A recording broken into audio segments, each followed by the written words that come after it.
un pèlerinage imaginaire sur le chemin de Tours. Je me nomme François Lépine.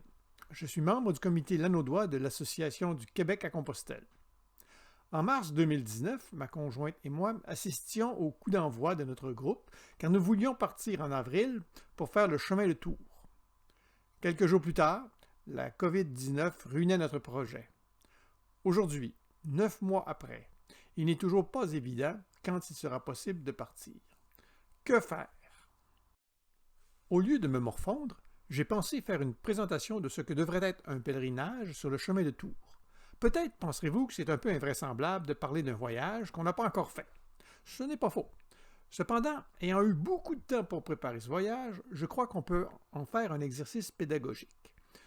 Voir un beau château ou un endroit où s'est passé un événement célèbre, c'est très bien, mais c'est encore mieux quand on sait qui est impliqué et dans quel contexte ces événements historiques se sont déroulés. Bref, cet exercice se veut un exemple de ce que l'on peut faire pour préparer l'aspect historique d'un pèlerinage de Compostelle que l'on veut entreprendre. Mais qu'est-ce que le chemin de Tours? Comme son nom l'indique, le chemin de Tours débute à Paris. Pour les fins de cette présentation, je l'ai divisé en 5 sections. La première concerne la région de l'Île-de-France, qui va de Paris à Orléans. La seconde suit la Loire d'Orléans jusqu'à Tours. C'est une région très riche sur le plan historique, avec les châteaux de la Loire, et c'est la raison pour laquelle j'ai choisi de débuter le voyage à Paris plutôt qu'à Tours, bien que la plupart des guides commencent aussi à Paris. La troisième section de Tours à Poitiers nous fera voir la Touraine et le Poitou. Ensuite, ce sera l'Aquitaine entre Poitiers et Bordeaux. Finalement, la dernière section entre Bordeaux et Saint-Jean-Pied-de-Port nous fera visiter les Landes et le Pays basque. On parle donc d'un voyage d'environ 960 km, rien pour effrayer un pèlerin ou une pèlerine déterminée. De plus, parce que l'on suit souvent les rivières, le dénivelé est très faible, l'altitude maximale n'étant que de 150 mètres. Ce n'est pas recommandé pour les amants de la montagne. Comme guide, nous suivrons le guide de poche du pèlerin des éditions Le Père. Il dévie un peu du parcours officiel entre Paris et Orléans, lequel semble d'ailleurs un peu inutilement tortueux. Il offre aussi quelques raccourcis supplémentaires après. Pour éviter de nous promener avec un livre en main sur le chemin, nous aurons préalablement reporté le trajet sur le logiciel Iphigénie. De nos jours, personne ne se scandalisera de voir quelqu'un marcher le nez collé à son cellulaire, alors que marcher un livre à la main risque d'attirer les moqueries, voire le mépris. Bon, plus sérieusement, ce logiciel offre une excellente visualisation du parcours officiel et il permet de tracer son propre itinéraire. On peut également se localiser par géopositionnement et il donne une foule d'informations sur les curiosités, les noms de châteaux ou les sites d'intérêt historique, ce qui est fort utile lors de la préparation d'un pèlerinage. Le logiciel offre une résolution qui permet de visualiser des maisons individuelles avec le nom des rues, ce qui permet un traçage très précis du parcours. Bon, commençons par rencontrer les protagonistes de cette histoire. Il s'agit des rois de France que nous rencontrerons tout le long du périple de notre voyage. Ils furent notamment les occupants de ces magnifiques châteaux que nous visiterons sur la Loire notamment. Cette dynastie débute en 1328 avec la mort du dernier des rois de la dynastie capétienne, Charles IV, mort sans descendance. Philippe VI commence mal son règne, avec des problèmes monétaires et fiscaux qui ruinent le royaume. En 1346, une petite troupe armée anglaise débarque en France et ravage le nord du royaume. Le roi affronte les Anglais avec la fine fleur de sa cavalerie lourde à Crécy. Ce fut un massacre, mais du côté français. Le roi fuit honteusement devant l'ennemi. Un mauvais départ pour une dynastie. Son fils Jean jure de relever l'honneur français. En 1535, une petite armée anglaise, partie du sud de la France, alors possession de la couronne anglaise, sème la désolation dans la région du Poitou. Jean II, à la tête d'une puissante et nombreuse armée, attaque les Anglais près de Poitiers. C'est une hécatombe, encore une fois du côté français, et le roi est capturé. Il passe 4 ans prisonnier en Angleterre et sa rançon ruine le pays. C'est le chaos en France. Son fils, Charles V, tente de relever le pays, notamment en le débarrassant des grandes compagnies, des bandes de soldats désœuvrés qui pillent les campagnes et assiègent les villes. Pour cela, Il monte une armée qu'il prête à Henri de Trastamare, un prétendant au trône de Castille, tenu par son demi-frère Pedro le Cruel, qui lui s'est allié aux Anglais. Les deux armées s'affrontent à la bataille de Nájera en 1377 en Espagne. Les grandes compagnies sont exterminées. Un problème réglé momentanément, mais encore une défaite de plus pour les Français. Une petite histoire de Compostelle à propos de Charles V. Pour son sacre, il se fit faire un sceptre, lequel fut ensuite utilisé lors de presque tous les sacres subséquents des rois de France. On voit ici Charles X, le dernier roi de France, tenir à sa droite le sceptre de Charles V. Que signifiait ce sceptre? Tout en haut du sceptre, on voit une statuette en or de Charlemagne. Le sceptre est donc le symbole du prestigieux lignage de Charlemagne, dont descendraient tous les rois de France. C'est d'ailleurs une fiction. Non seulement Charlemagne était un empereur, mais il fut presque un saint. C'est lui qui découvrit le tombeau de Saint-Jacques.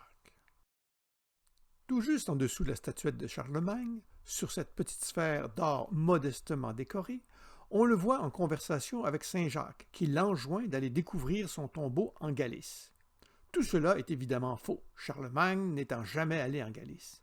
Mais cela illustre bien le prestige du saint et son importance dans l'affirmation de la mission divine des rois de France. Le successeur de Charles V est Charles VI.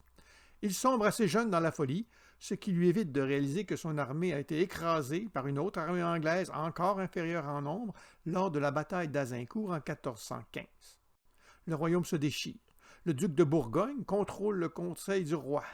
À Paris, la puissante guilde des bouchers cause des émeutes menées par leur leader Caboche.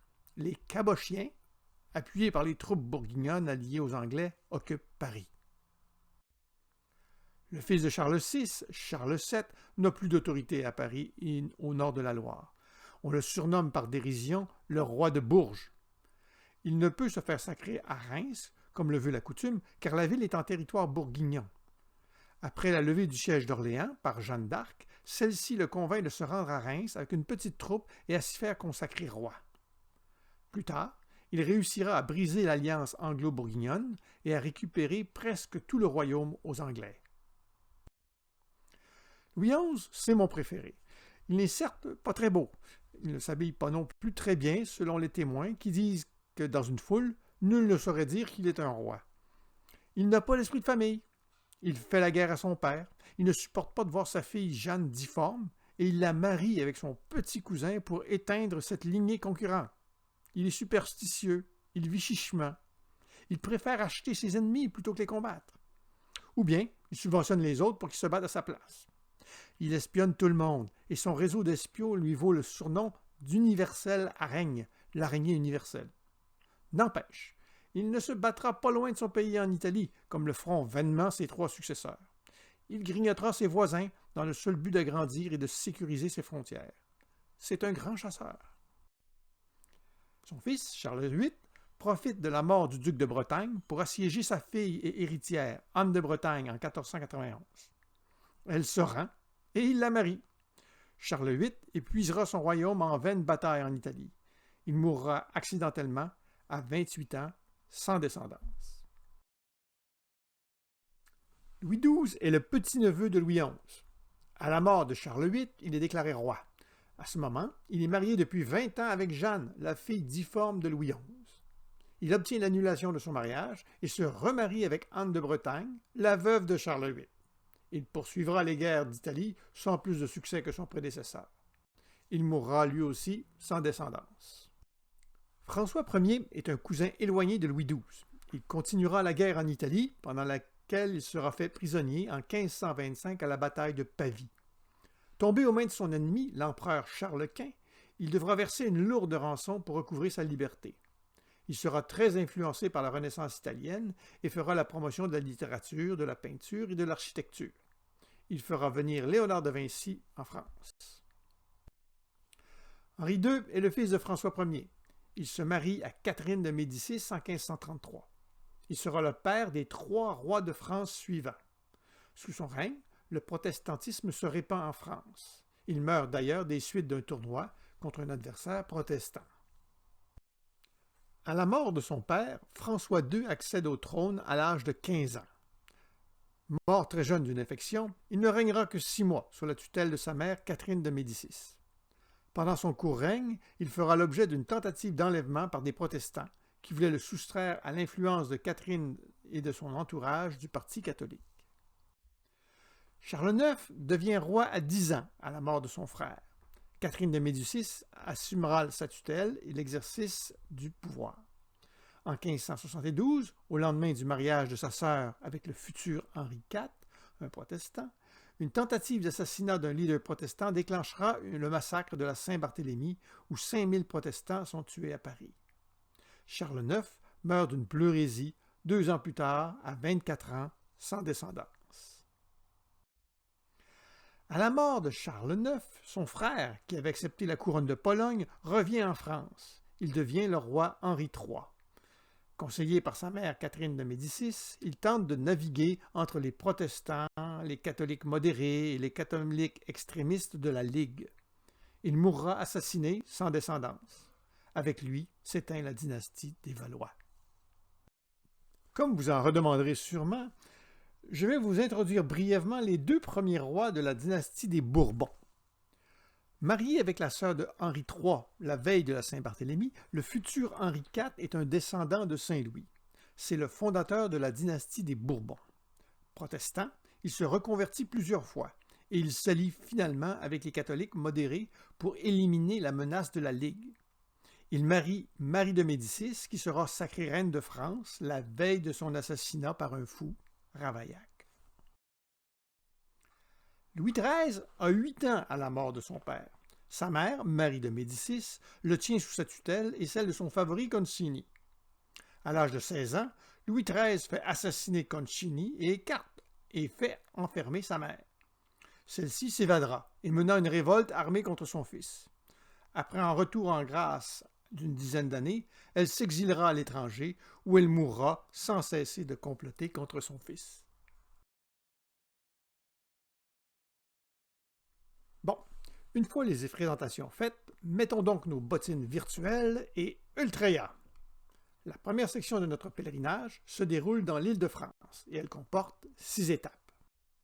Évidemment, la veille de notre départ, nous sommes allés au Louvre, voir les peintures de plusieurs de nos protagonistes valois que nous venons de rencontrer. Parmi les choses à ne pas manquer, la salle entièrement dédiée à la vie de Marie de Médicis et le sceptre de Charles V à la gloire de Compostelle, entre autres. Nous partons de la tour Saint-Jacques, dite tour Saint-Jacques de la Boucherie. Son nom provient d'une chapelle édifiée dans une église, aujourd'hui détruite, et dont il ne subsiste que le clocher. Cette chapelle appartenait à la puissante confrérie des Bouchers, celle-là même qui fut à l'origine de la révolte des Cabochiens contre Charles VI en 1413. La construction de cette chapelle fut autorisée en 1406 par Charles VI. De la tour Saint-Jacques, nous prenons le pont qui nous amène devant la cathédrale Notre-Dame. Puis, de l'autre côté de l'île de la Cité, c'est la rue Saint-Jacques, qui nous amènera, après 5 petits kilomètres, presque jusqu'à la porte d'Orléans, là où se trouvaient les dernières murailles de Paris dans les années 1840. De là, nous enfilons la coulée verte, un chapelet de parcs et d'espaces verts qui nous amène à Massy, notre première étape, 12 km plus loin.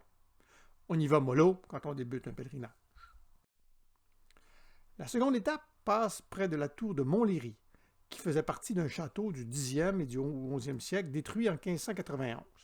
Le jeune Saint-Louis s'y réfugia en 1227 suite à une tentative d'enlèvement par des nobles qui voulurent soustraire le roi à la régence de sa mère, une étrangère, Blanche de Castille. Pour mémoire, Blanche de Castille était la fille d'Alfonso VIII, le roi de Castille, dont le tombeau se trouve à Burgos.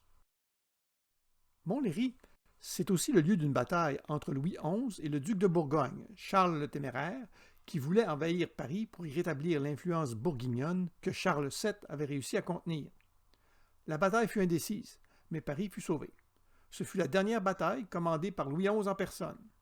Il finira par vaincre Charles le Téméraire, tué par ennemi interposé, en finançant les Suisses que les Bourguignons avaient attaqués. À la 4e étape, à Étampes, nous passons au pied de la tour Guinette. C'est une tour du XIIe siècle avec une structure quadrilobée unique. Ce fut le lieu d'emprisonnement de la reine Ingeburg du Danemark, épouse de Philippe Auguste, qui la répudia en 1193, le lendemain de sa nuit de noces. Le pape annula le divorce et il força le roi à la reprendre. Elle passa 12 ans, plus ou moins captive, dans cette tour, jusqu'à la mort de Philippe Auguste en 1223. Au terme de la 6e étape, nous arrivons à Orléans. Orléans, c'est la ville de Jeanne d'Arc. Chassé de Paris par les Bourguignons, Charles VII voit les Anglais assiéger Orléans en 1428. Jeanne d'Arc, une simple bergère originaire de Lorraine, le convainc qu'elle a pour mission divine de chasser les Anglais de France. Elle veut d'abord libérer Orléans. Charles VII l'envoie donc avec une force de ravitaillement à Orléans. La ville n'est pas complètement entourée de fortifications anglaises, on les voit en rouge sur la diapositive, et le convoi de ravitaillement réussit à y pénétrer. Avec Jeanne à leur tête, les Français font des sorties et capturent ensuite les 2 forts anglais qui contrôlaient le pont sur la rive sud, ce qui força les Anglais à lever le siège. Jeanne convainc ensuite le roi de se rendre avec une petite armée à Reims pour s'y faire sacrer. Elle veut continuer le combat contre les Anglais, mais Charles VII, à juste titre d'ailleurs, vu la série de défaites françaises précédentes, préfère la négociation. Elle se fera capturer à Compiègne, condamnée comme sorcière et brûlée à Rouen en 1431 à l'âge de 19 ans. Charles VII ne fera rien pour la faire libérer, probablement trop heureux de se débarrasser de cette embarrassante personne. Il la fera cependant réhabiliter en 1456. Elle ne sera canonisée qu'en 1920, probablement pour servir de symbole de la France victorieuse ayant récupéré l'Alsace et la Lorraine après les boucheries de la Première Guerre mondiale. On trouve plusieurs beaux bâtiments à Orléans, dont l'hôtel Groslot, construit en 1545 pour Jacques Groslot, un riche bourgeois protestant. François II y mourut en 1560. Charles IX, Catherine de Médicis et Henri IV y séjournèrent. Les chefs protestants s'y réunirent lorsqu'ils prirent le contrôle de la ville en 1562.